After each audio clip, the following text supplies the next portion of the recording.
Jadi kalau ditanya tempat yang paling baik di mana? Tidak ada tempat yang paling baik. Ya.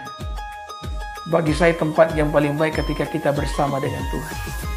Jadi meskipun engkau dalam lembah kekelaman, kalau engkau bersama dengan Tuhan, maka lembah itu pun adalah yang terbaik bagi saudara. Haleluya. Ya, amin. Ya. Sekalipun kita ada dalam lembah kekelaman, ketika Yesus bersama dengan kita, maka lembah itu pun adalah yang terbaik bagi kita.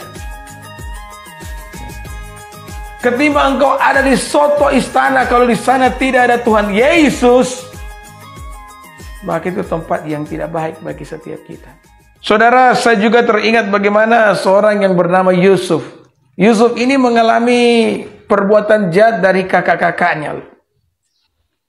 Tapi Yusuf tetap berbuat baik. Saudara ingat bagaimana pertama kali ketika bapaknya menyuruh dia untuk pergi ke kakak-kakaknya untuk melihat apa yang dibuat oleh kakak-kakaknya. Apakah mereka benar-benar bekerja di ladang atau tidak?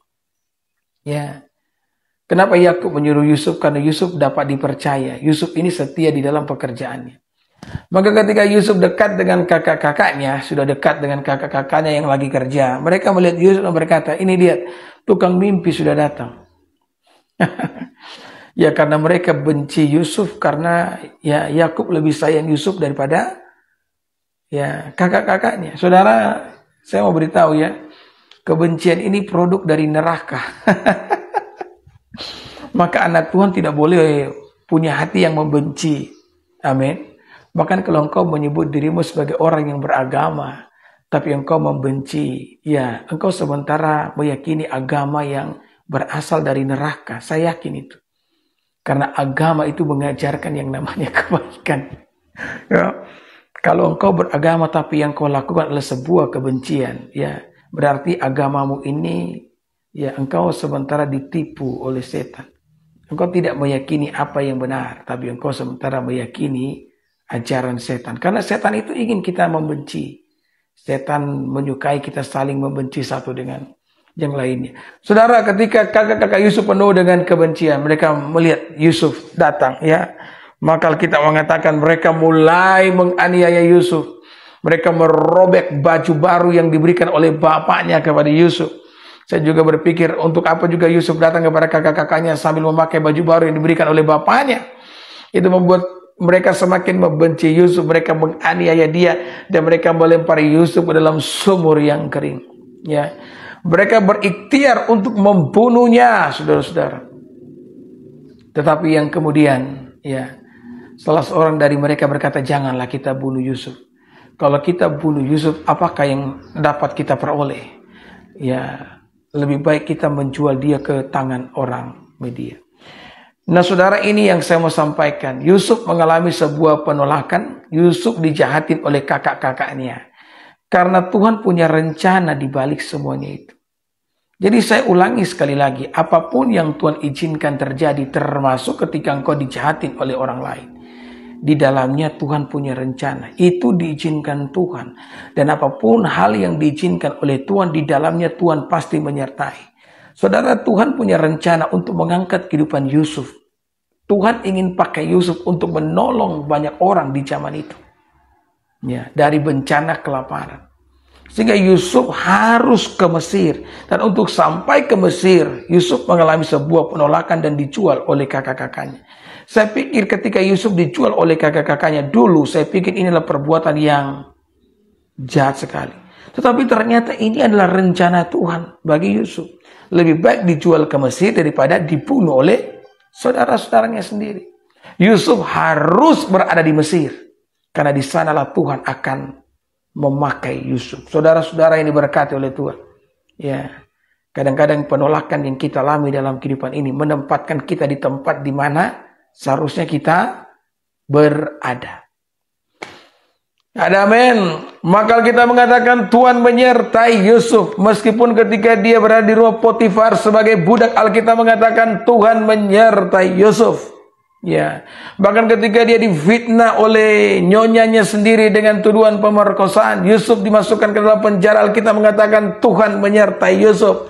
Saudara, dimanapun kita berada dan kapanpun itu tidak pernah menjadi soal selama kita terus bersama dengan Tuhan.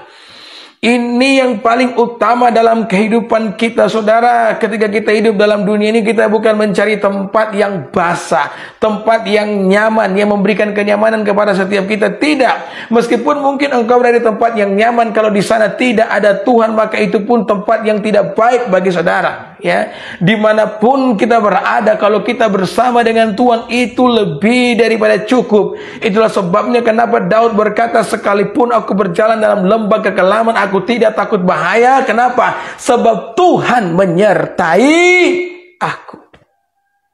Ya. Jadi kalau ditanya tempat yang paling baik di mana? Tidak ada tempat yang paling baik. Ya. Bagi saya tempat yang paling baik ketika kita bersama dengan Tuhan. Jadi meskipun engkau dalam lembah kekelaman, kalau engkau bersama dengan Tuhan, maka lembah itu pun adalah yang terbaik bagi saudara. Haleluya. Amin. Ya. Sekalipun kita ada dalam lembah kekelaman, ketika Yesus bersama dengan kita, maka lembah itu pun adalah yang terbaik bagi kita. Ya. Ketimbang engkau ada di soto istana, kalau di sana tidak ada Tuhan Yesus, maka itu tempat yang tidak baik bagi setiap kita. Ya. Makanya pujian lama itu mengatakan apa?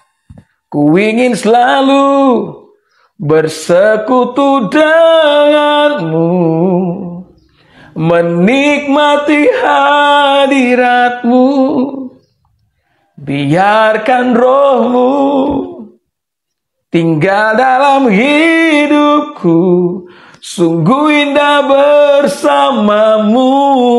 Berapa lama? Selamanya. Haleluya. Jadi meskipun hari ini saudara dalam pergumulan yang sangat berat akibat sebuah penolakan, ya, asalkan engkau bersama Yesus, itu lebih daripada cukup. Amin, Bapak Ibu. Maka jangan menjadi jahat, tetaplah menjadi baik dalam segala kondisi kehidupan saudara. Ya, Tuhan menyertai setiap kita. Amin, amin, amin, amin, amin, haleluya.